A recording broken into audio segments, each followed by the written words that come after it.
Hello and welcome to a new video. I'm really excited to try out today the e.l.f. Halo Glow Liquid Filter, and this might look familiar because as soon as it came out, people immediately started comparing it to the Charlotte Tilbury Hollywood filter. You might be seeing a little sheen under my eyes. That's because I have one of these e.l.f. Hydrogel under eye masks on. It came with the order as a free gift because I actually did pick up a few other things from the e.l.f. website. I got 2 of their Putty Blushes. I wanted to try these out kind of in the same video. And I also got one of their brushes. It's their Putty Applicator brush. It felt really nice and cooling on the skin and very, very hydrating. My under eyes feel really nice. I just want to prep it a bit more with some hydration, and I haven't put on sunscreen yet, so I'm going to use my Skinceuticals Phytocorrective Essence Mist. It's really good if your skin is on the sensitive side, you know, if you tend to get a bit of redness and irritation from time to time. Because we're doing a lot of glowy products, I didn't want to use a sunscreen that had a lot of glow to it, so I opted for something with a satin matte kind of finish, and that's my La Roche-Posay Anthelios 50 Plus. And this is a very watery, liquidy sunscreen, so I have to be a little bit careful when I'm applying this. I am going to be out and about today, pretty much all day until night. I'll be sure to kind of keep tabs on how everything lasts and give you an update at the end. And I really like this sunscreen because it absorbs really easily. It doesn't feel drying or oily. It's kind of perfect in between. And while that sets down a bit, let's just talk about these two. They're both multi-purpose glowy products that you can really do whatever you want with it. On the e.l.f. website, it says you can wear this alone, you can wear it under or over makeup, you can mix it in with your foundation, your moisturizer, or just use it as a highlighter. The biggest difference obviously is the price. So Charlotte Tilbury goes for $53 Canadian on Sephora for 1 fluid ounce, whereas the e.l.f. is $14 for 1.06 fluid ounces. So you get a tiny bit more with the e.l.f. But one thing I did notice is that the Charlotte Tilbury has a shelf life of 12 months after you open, whereas the e.l.f. has a shelf life of 6 months. Even if you bought 2 of these in a year, it's still less than if you just got one of these. So wouldn't it be great if the e.l.f. basically gave you the same effect and performed very similarly, because that's really good value. So this is what the e.l.f. package looks like. It has a screw top, a very large applicator, and I got the lightest shade in this, and it's called One Fair, and that's what that looks like on my hand. Charlotte Tilbury Hollywood Flawless Filter, you've probably seen this everywhere. This one also has a doe foot applicator, but it's quite a bit smaller than the e.l.f. Okay, this is Charlotte Tilbury. This one is the e.l.f. And in this one, I actually have the second lightest shade. I have the shade Too Fair. So let's just look at that shade comparison. The e.l.f. does feel a touch thinner, whereas the Charlotte Tilbury has more of that kind of gummy consistency. It's very, very subtle, the difference. And once blended out, this is the glow that it gives. First, I'm gonna go in with the Charlotte Tilbury. And to blend it out, I'm using my Merit blending brush, which is really, really good.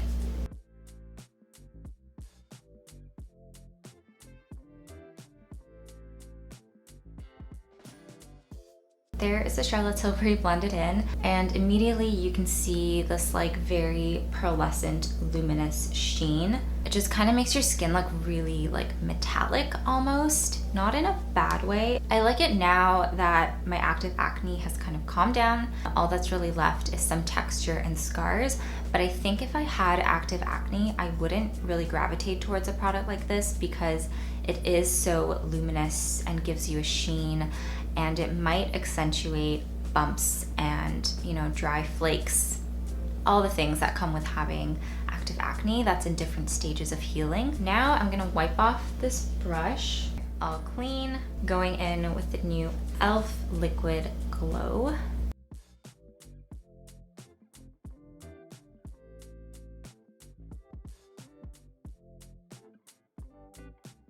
When I'm looking at it, and this is me being very like very close up in my face looking for a difference. The Charlotte Tilbury to me has more luminosity, and the undertone is kind of like pearly. It's a very light kind of sheen, especially like along the curves of my face. It just makes the face look really shimmery and smooth.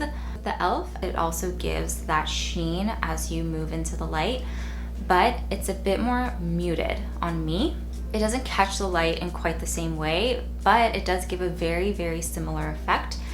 And I think it's because it's also a touch darker. It doesn't quite have that brightening, glowy effect.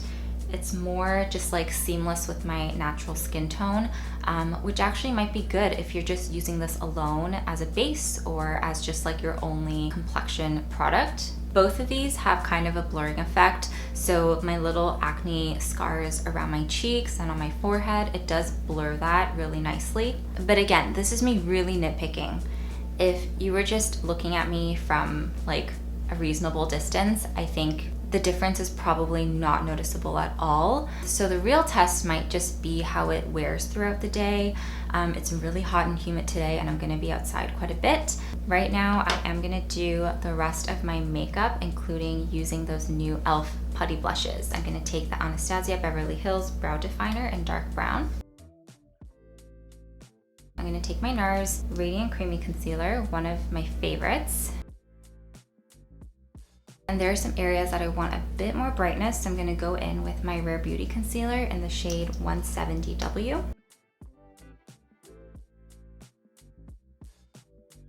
Okay, next I'm really excited to try these e.l.f. Putty Blushes. They just came out with the luminous version, so that's what caught my eye. So I got the shade Turks and Caicos in the Putty Blush, and the shade Belize in the luminous blush. Belize is a bit darker, has a bit more of a red undertone, whereas the Turks and Caicos is very like peachy. And I got this brush that I wanted to use with it. And I thought it was interesting that it had this little like spatula at the bottom.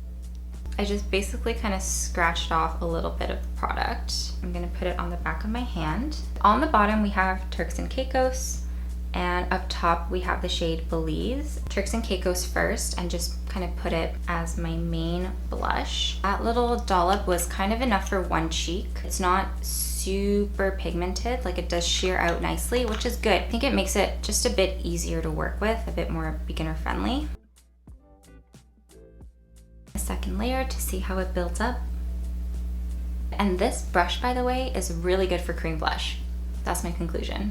It's like the perfect size where you can be pretty focused with where you place the product, but then you can use it to blend it out very slowly. So there is Turks and Caicos. I think it's such a sweet summer color. It does kind of have a matte finish, but you can still see the luminous glow products like peeking through. It makes it look really nice and glowy. Just for fun, I'm gonna take Belize, which is that shimmery shade. I'm just gonna put it along the high points of my face, like right here.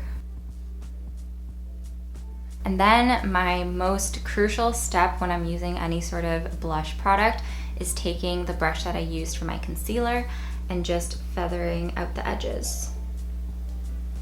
I'm just gonna use some translucent powder to set the parts of my face that tend to get a bit oily. And then on my lips, I put on a lip stain from Amuse. This is one of their dew tints, and they're so good. And then my favorite gloss for the summer, it's the Tower 28 Shine On Lip Jelly in the shade Fire. Looking in a mirror and trying to see the difference, they're both really nice and radiant.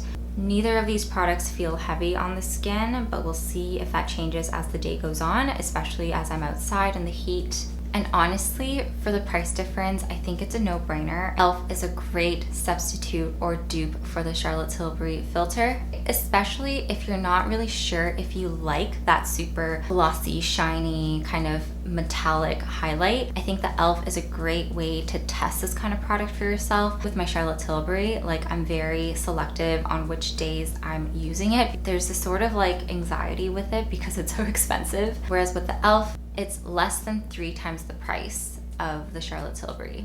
Which side of my face looks better or like more glowy? Left side or right side? They look the same to me. They look the same. maybe the right side? Maybe the right side? But I don't know if it's just because you put more on. Okay. So the right side, the product is $53. The left side, $14. Okay. Do you think it's worth it? No. No.